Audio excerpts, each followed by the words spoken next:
Bienvenidos una vez más a un capítulo de Suavines Aulau.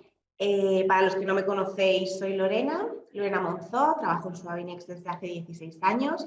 Y bueno, en esta ocasión vamos a hablar de un tema del que todo el mundo ha oído hablar alguna vez, pero que como no lo hayas experimentado de forma muy cercana o en primera persona, pues la información a veces que nos llega es bastante difusa. Vamos a intentar clarificar y ayudar a todas las familias que se estén planteando un tratamiento de fertilidad.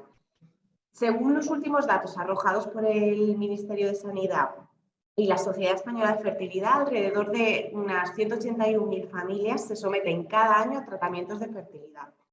Y como resultado, alrededor de 37.000 nacimientos suceden gracias a estos. Esto supone un total del 9,5% de los nacimientos en España.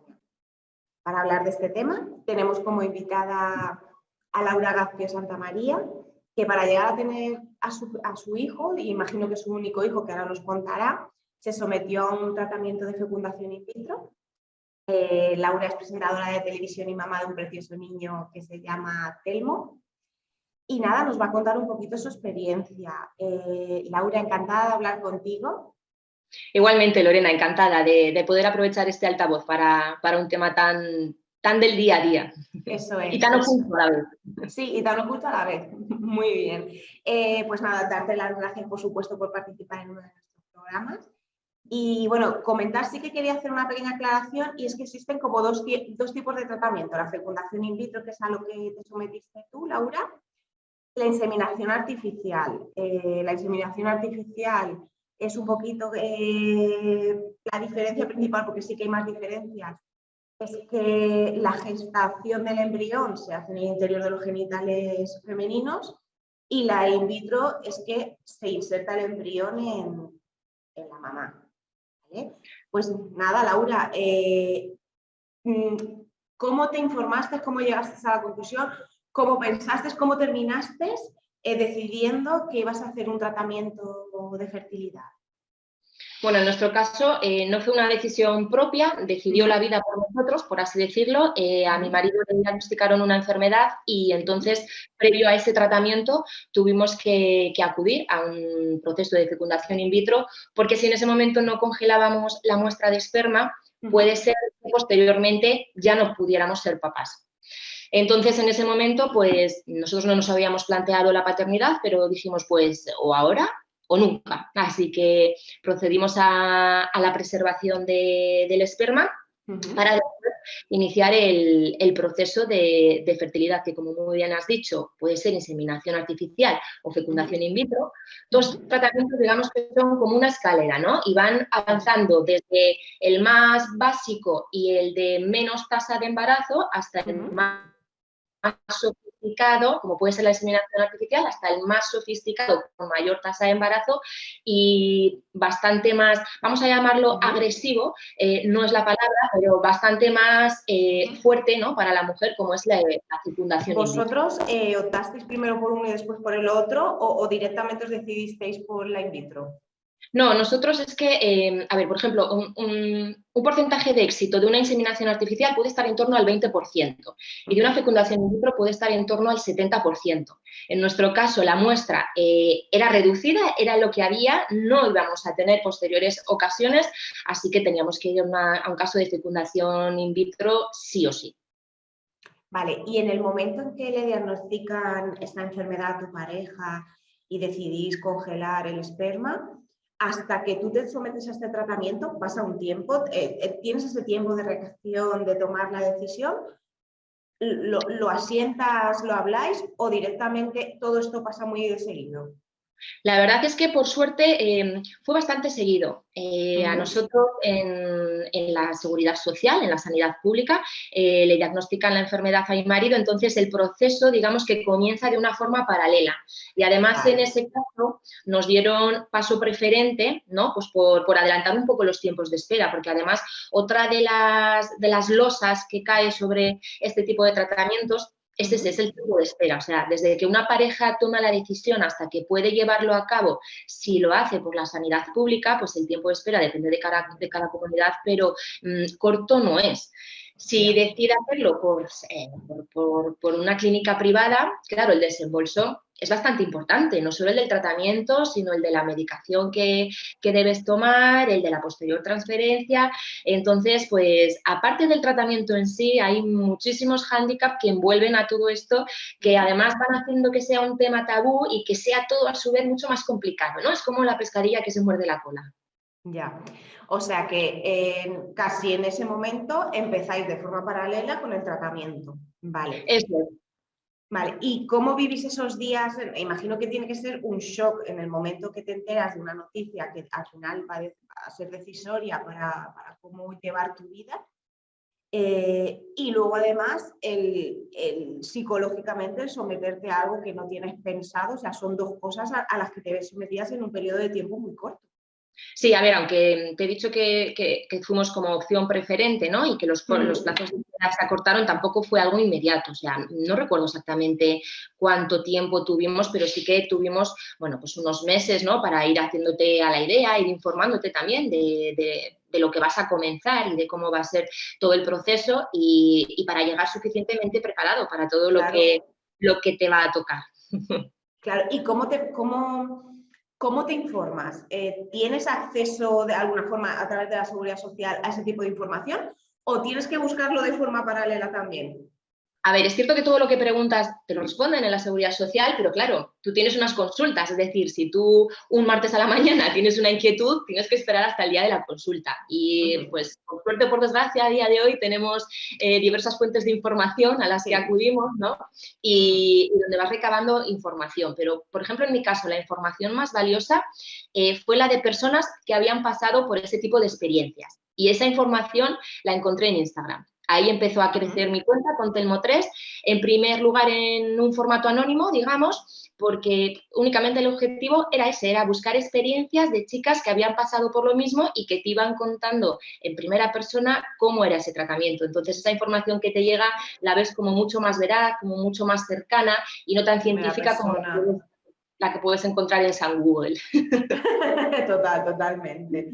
Vale, pues entonces, ¿qué son los consejos que te iban dando estas chicas? O sea, si tú ahora mismo tuvieras que dar esa información que te dieron a ti en su día a alguien que nos esté viendo, ¿por dónde empezarías?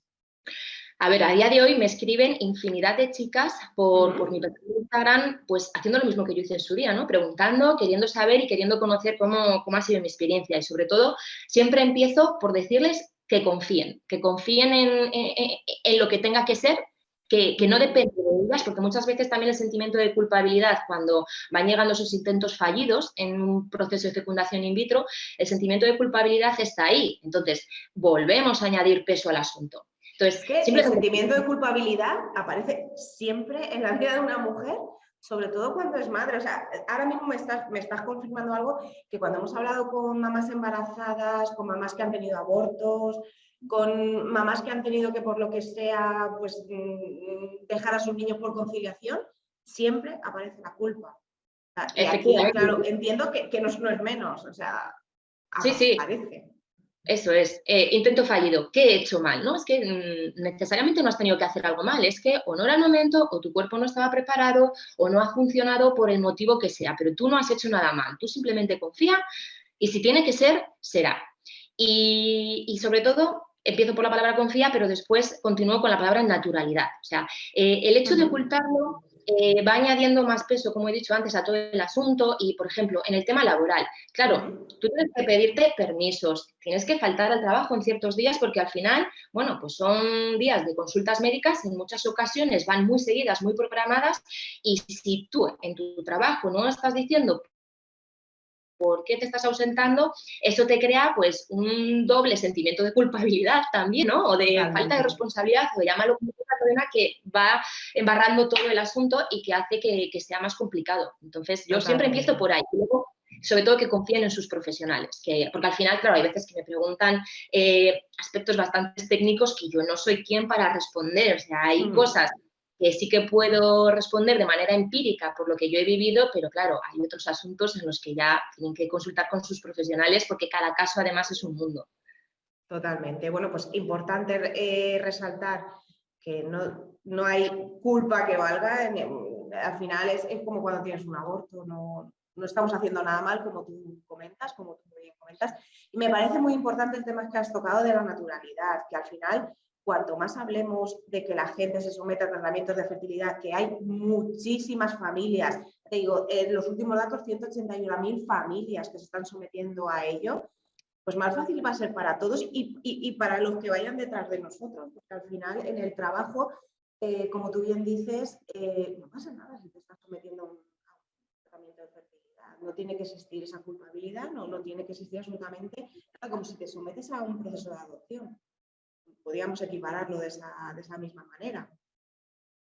Efectivamente, y además la naturalidad llama a la naturalidad. O sea, por ejemplo, en mi caso, desde que el perfil de Instagram era en formato anónimo, desde que bueno, pues ya le puse cara, le puse nombre y te va conociendo la gente, es que me están escribiendo personas muy allegadas que o han tenido a sus hijos por fecundación in vitro o que se están planteando un tratamiento de fertilidad y casos, como te digo, muy cercanos y de los que no tenías ni idea. Entonces, la naturalidad llama a la naturalidad. O sea, si vamos haciendo que esto sea un tema tabú, cada vez lo va a ser más, y si nos vamos abriendo, pues cada vez va a estar, iba a decir mejor visto, pero es que no tiene que estar ni bien ni mal visto. No, o sea, cada totalmente. vez va a ser... Es una opción más que nos ofrece, gracias a Dios, hoy en día la ciencia y ya está, no hay que ir más allá. Vale, pues ese pues lo resumimos como uno de los primeros hitos que dejamos de esta entrevista, la confianza y dejar a un lado el tema de la culpa. A partir de ahí, cuando tú ya tienes, imagino que tienes que sacar esa fuerza para asumirlo, para decidirlo, para contarlo, ¿qué es lo siguiente que le espera a una familia? Una familia que se va a someter a este proceso. Pues como he dicho, durante el proceso, por ejemplo, a ver, todo esto empieza con, en mi caso hablo de fecundación in vitro, empieza con un proceso de estimulación ovárica en el que la mujer, a través de un tratamiento hormonal, se intenta que produzca, nosotras al mes, por defecto de la naturaleza, expulsamos un óvulo. Pues con estos tratamientos intentamos que ese mes se expulsen el mayor número de óvulos posibles para que tengamos más probabilidad de que esos óvulos sean fecundados y que, por tanto, llegue a una implantación y a un nacimiento de un crío sano, ¿no? Entonces, el tratamiento de medicina, vamos a decir, medicina hormonal, puede durar de unos 10 a 15 días. Después te sometes a una extracción de ovocitos en quirófano, es decir, tú has producido todos esos óvulos y ahora hay que sacarlos.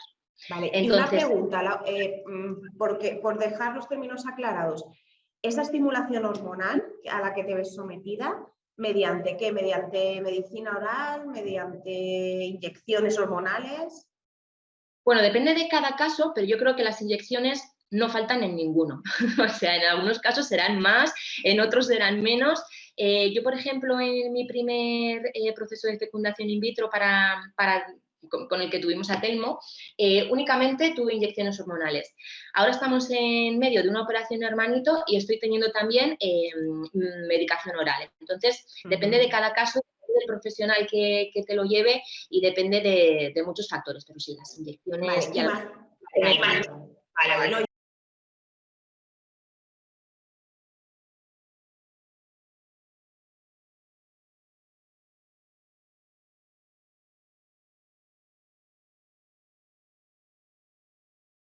Íntegro. No, en el primer tratamiento sí que lo hicimos a través de la Seguridad Social. Vale. Tienes, digamos, realmente varía de unas comunidades a otras. En mi caso, por ejemplo, como ya tuvimos un nacimiento de un hijo sano y además no nos quedaban embriones congelados, ya no tienes más opciones por la Seguridad Social. ¿Vale? Importante.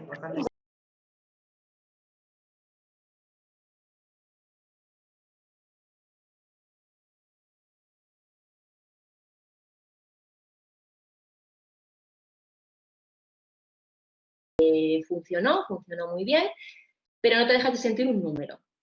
Sin embargo, con una clínica privada, el cariño es otro y eso también una parte fundamental en este sentido. El cariño y la información, o sea, porque casi tengo, bueno, y sin casi, es que tengo línea directa con mi ginecólogo para decirle lo que me está pasando en cada momento. Y en mi anterior experiencia no me pasó eso. De hecho, yo tuve un fallo con la medicación, que es súper común, que la chica llega a su casa, se encuentra con un arsenal de inyecciones que no sabe ni por dónde empezar, y es súper común que haya un error que puede ser determinante o no. En mi caso fue bastante determinante porque creo que tenía 20 y tantos óvulos y al final únicamente pudieron sacar 2 por ese error de medicación.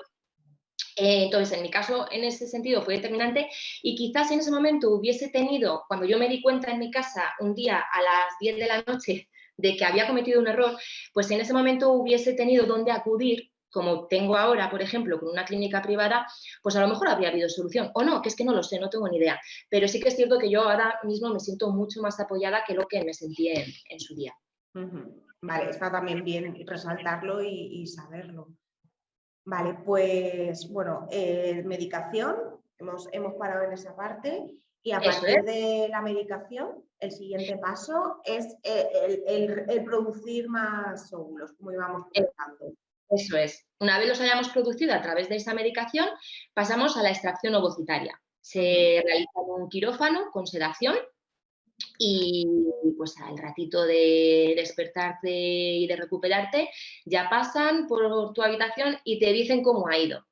Claro, es un paso fundamental, porque que tú tengas, como he dicho antes, 20 óvulos, por ejemplo, y que vayas a extracción con 20 óvulos y que luego te saquen 2, pues es el primer palo que te llevas, ¿no? Claro, Entonces, porque tú, perdona que te interrumpa, Laura, te estoy haciendo unas preguntas que como inexperta que soy, a lo mejor si yo me someto me surgirían. Porque tú, esa cantidad de óvulos, ¿la sabes previamente? claro, tú vas teniendo bastantes controles, entonces mediante ecografía te dicen, pues mira, vas con... Hablo de mis números porque, bueno, en mi caso eran estos. Al final, aquí que quede claro que esto es la experiencia de una persona que sirve para ayudarnos, pero no deja de ser la experiencia. Eso es. Entonces te dicen, pues mira, de momento parece que llevas 10 en el ovario derecho y 9 en el ovario izquierdo. Claro, ¿qué pasa? Que el día de la extracción puede ser que esos 19 estén maduros, puede ser que no, puede ser que hayan sacado esos 19, pero que hay alguno que no dé con la medida adecuada y entonces pues haya que desecharlo porque no sirva. Y aparte, yo creo que en estos casos prevalece también calidad frente a cantidad, es decir, de nada te sirve ir con 25 si luego va a ser maduro uno, ¿vale? Claro, totalmente. Todo esto en el periodo de un mes. No, la estimulación ovárica va de 10 a 15 días, es súper rápida. O sea, todavía más poquito tiempo. Vale. Sí, es súper rápida. Entonces, una vez que conozcas ya esos datos, en laboratorio proceden a la fecundación. Ahí es, digamos, otra barrera, porque si han sacado 10 óvulos maduros, de esos 10, pues ponte, Lorena, que fecunden 5, por ejemplo. Vale, entonces ¿Eso ya lo tenemos... sabes? ¿Cuándo lo sabes, Laura? Lo sabes a las horas de haberlos fecundado. Vale, o sea, estamos en la habitación, nos han trasladado a la habitación y es cuando lo que tú comentabas, que es cuando te puedes llevar el primer palo, porque tú a lo mejor tienes 10 óvulos, me lo invento, y de esos 10 han estado maduros 2. Eso es. Al día siguiente te dicen de esos maduros cuántos han fecundado. Y a partir de ahí, pues hay diferentes procesos. Dependiendo del caso de cada chica, se puede ir a un diagnóstico genético preimplantacional, que significa analizar esos embriones fecundados, criopreservarlos. Mientras tanto, hay que congelarlos porque los resultados tardan unos 20 días, entonces ya no te los pueden implantar directamente. O puede ser que directamente ya vayas a una transferencia embrionaria. Directamente significa ese mismo día. Significa o a los 3 o a los 5 días, más o menos, dependiendo un poco de protocolos de clínicas. Hay clínicas en los que a los 3 días ya te los implantan. Hay clínicas que, por ejemplo, esperan al 5.º día en el que se produce, digamos, la llegada del embrión al estado de blastocisto, ¿vale? Y se conoce y está probado que ahí es cuando más probabilidad de implantación tienen. Pero ¿qué pasa? Que hay muchos que se quedan en el camino. Del día 3 al día 5 se van quedando en el camino. Entonces, otra barrera más. Hemos vuelto a perder otros tantos. Vale. Y en esos 3 días, ¿qué pasan? Que tú ya, imagino que te has ido a casa, ¿no? Te darán el alta porque 3-5 días en ese periodo de tiempo. ¿Cuál es tu estado anímico? ¿Cómo estás tú?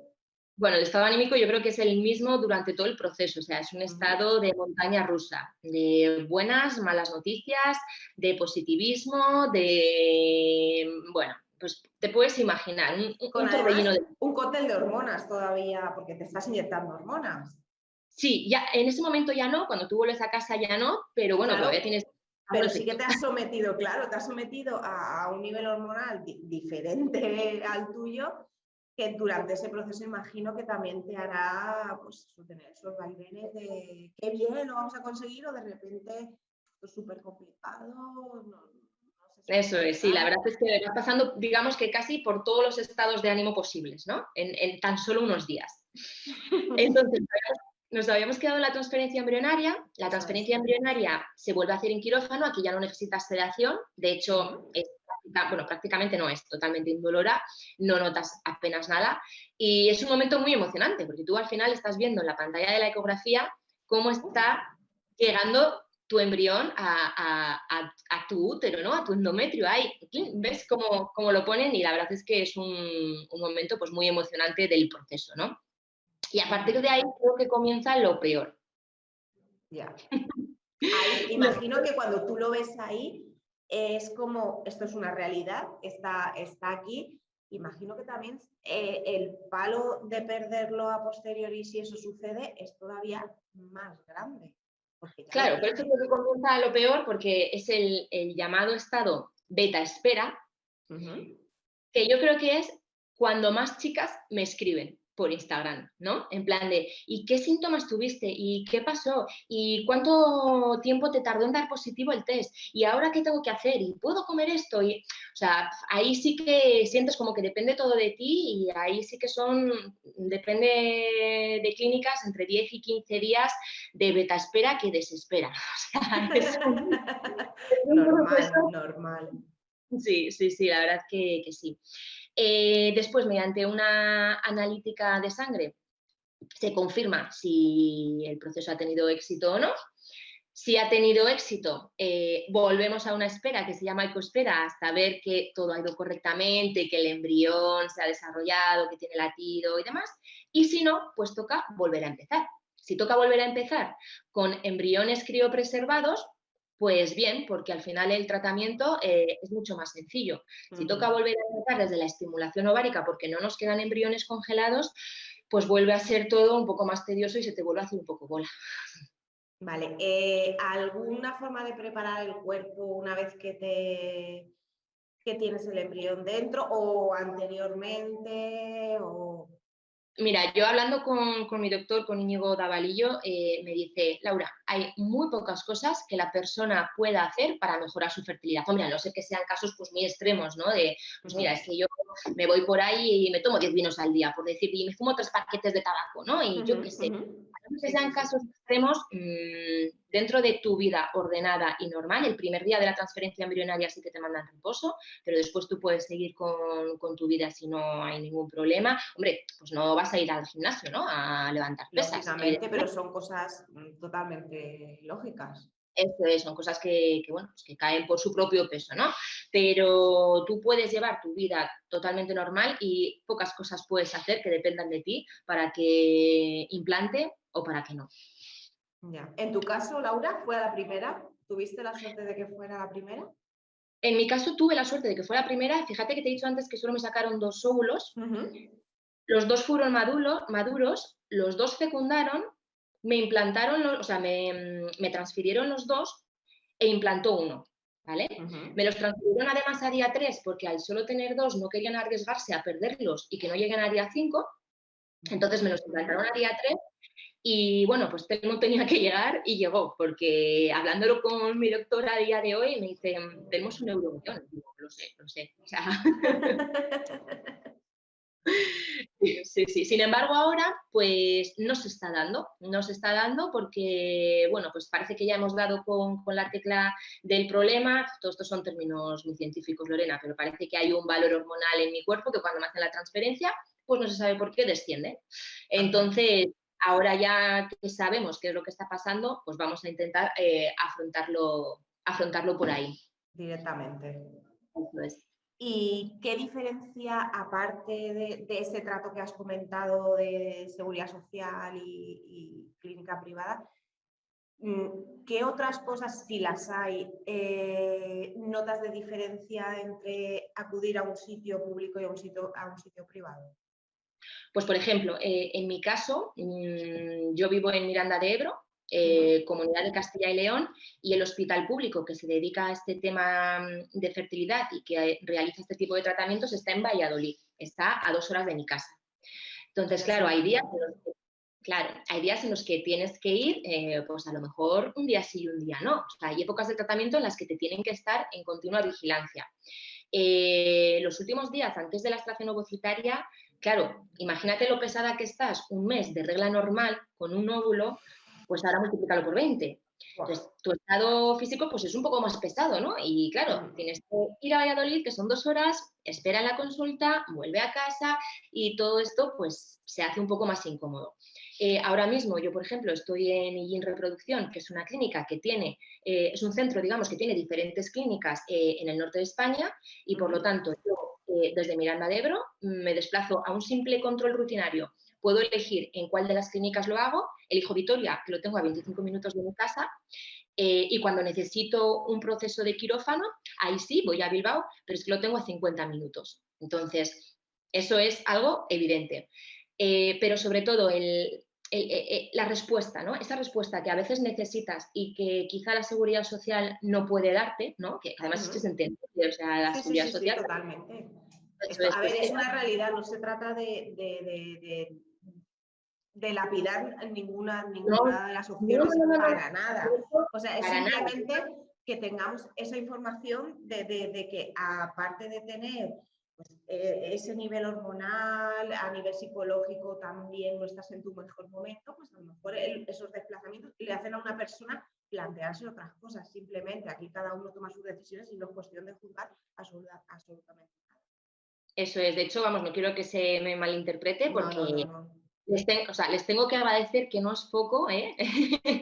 La llegada de Telmo. O sea, que, pero claro, hay cosas que, pues, que son así, porque son así. Entonces, esa respuesta rápida, activa y proactiva que recibes por parte de los profesionales, ¿no? Y ese tiempo en consulta en el que sientes que están solo para ti, es súper importante en un proceso de estos. Aparte de, como comentaba antes, esos tiempos de espera también.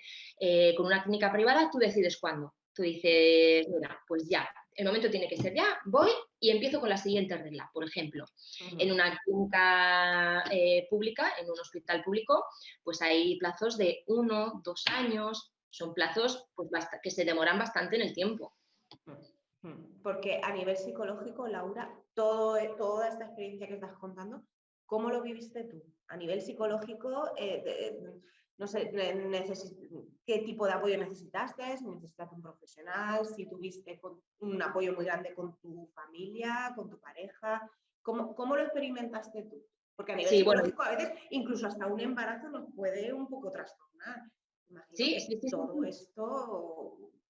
Sí, para mí, de hecho, yo creo que fue peor el embarazo y el posparto que el tema de Bueno, la... bueno, es que esos son capítulos aparte también. Eso es verdad. Pero bueno, para mí fue fundamental el apoyo de los míos, ¿no? De mi pareja, en primer lugar, de mi familia, de mis amigos. Al final, nosotros desde el primer momento quisimos contárselo, quisimos hacerles partícipes también a ellos y para nosotros eso fue fundamental. Es decir, si al final tienes que andar viajando, encima lo tienes que andar ocultando, pues eso Sí, sí. la verdad que fue un punto positivo. Si necesité ayuda profesional, pues afortunadamente no. Afortunadamente, bueno, sabíamos, la verdad es que soy también una persona como bastante inquieta, ¿no? Entonces ya había recabado suficiente información para saber a lo que me iba a enfrentar y eso me ayudaba a afrontarlo. Muy bien. Entonces, dentro de lo que cabe, y además como funcionó a la primera, pues fue bastante llevadero. Pero te llegan casos que son pues muy, muy duros, Lorena. O sea, casos de a lo mejor chicas que llevan 11 estimulaciones ováricas, por ejemplo, con el número de transferencias que eso conlleva, con los años que eso conlleva, fracaso tras fracaso, vuelve a reponerte, vuelve a empezar, con el desembolso económico. O sea, Sí. son casos muy, muy, muy duros los que te llegan y en en ese sentido, pues la verdad es que me puedo sentir bastante afortunada. ¿Y a nivel físico, Laura? A nivel físico, mi carga era sobre todo, pues eso, que como iba con tanto número de óvulos, a nivel físico, pues los últimos días ya me sentía bastante pesada. Es cierto que luego, tanto en la tracción como en la transferencia, no sientes nada, puedes tener molestias tipo menstruales, pero bueno, yo a nivel físico la verdad es que tampoco he notado grandes cambios de aumento de peso o retención de líquidos. La verdad que en ese sentido no me puedo quejar. Pero Muy claro, bien. depende un poco pues, de Sí, muchos sí, factores. depende de cada cuerpo, imagino, depende a las veces que te sometas, depende pues, cómo estés Bueno, en ese momento de tu vida también. eso es. Yo recuerdo en una de las citas previas a la a la extracción ovocitaria, recuerdo a otra chica que estaba casi en el mismo punto que yo, porque de hecho fue a extracción el mismo día que yo, y llevaba un pantalón vaquero con un crop top, la tripa al aire, y yo la miraba y yo decía, digo, pero si yo es imposible caber en un pantalón, o sea, si yo parece que estoy embarazada de 3 o 4 meses, o sea, te das cuenta de que es que cada caso es totalmente Totalmente, pero distinto. como un embarazo. Ay, yo me Eso acuerdo cuando yo fui a la prueba de las 20 semanas, yo decía, yo me he equivocado, esta gente viene a la de las 12, porque yo era el doble que todas. O sea, es que al final cada cuerpo es un mundo, eso es. y que quede claro al final, y es lo bonito también de las experiencias del ser humano. Eso es. Eh, Laura, ¿qué les dices a esas mamás que acuden a ti todos los días a través de Instagram? Que imagino que las animarás de alguna manera. ¿Qué les dices? Aparte de esos dos consejos con los que hemos empezado de confianza, ¿qué les comentas? No sé. Pues lo que te decía antes, ¿no? Confianza, naturalidad y que el fin merece la pena. O sea, que al final ves que todo por lo que has pasado ha tenido una recompensa, ¿no? Que aunque luego es más duro lo que viene después, como Sí, te sí, sí, decía. sí. Es un buen Pero lo consejo más también ese, ¿eh? Es decir, aparte que merece la pena, ojo, que es duro. Eso es, eso es. Pero lo cierto es que luego al final acabas olvidando lo malo, ¿no? De hecho, yo cuando tuve a Telmo, yo dije que no volvía a tener más, vamos, que la maternidad fue horrible, que el embarazo fue horrible, que tal. Y 3 años después, pues ya te digo que estamos en plena operación hermanito. O sea, me ha dado tiempo a reconciliarme con la maternidad, a olvidar todo lo malo y a volver a empezar con lo que eso supone. Entonces, sobre todo eso, que confíen, que le den naturalidad al tema dentro de lo posible, ¿no? Porque, bueno, pues hay chicas que también sus circunstancias son sus circunstancias y que el fin merece la pena. Y poco más les puedo decir. Bueno, y también se me olvidaba que confíen en sus profesionales, que al final son ellos los que saben, los que te van a guiar y que si no confían y tienen la más mínima duda, que se cambien si tienen la posibilidad de hacerlo, ¿no? Porque al final es que son una parte súper importante de todo esto, son una parte fundamental para nosotros ya, los profesionales de IGIN, pero desde la enfermera que te saca la analítica hasta el ginecólogo que te atiende, o sea, todos, el chico de recepción, todos, es que son casi ya parte de tu familia. Y Claro. eso es fundamental en ese proceso. Muy bien, Laura, pues nada, yo desde aquí darte las gracias. Creo que hemos dado un poquito más de luz sobre este asunto que, como bien dices, hay que tratar con naturalidad, hay que mostrarlo tal cual es. Animo a la gente pues, a que si está teniendo experiencias, que las comparta para sentirse más arropada, que si necesitan ayuda, que la pidan y que al final tenemos que hacer una comunidad de mamás que nos apoyemos unas entre otras y que cualquier tipo de tratamiento, cualquier tipo de embarazo, cualquier tipo de familia, más allá de que hayas pasado por un embarazo que son válidas y que no hay por qué avergonzarse para nada, de nada en absoluto.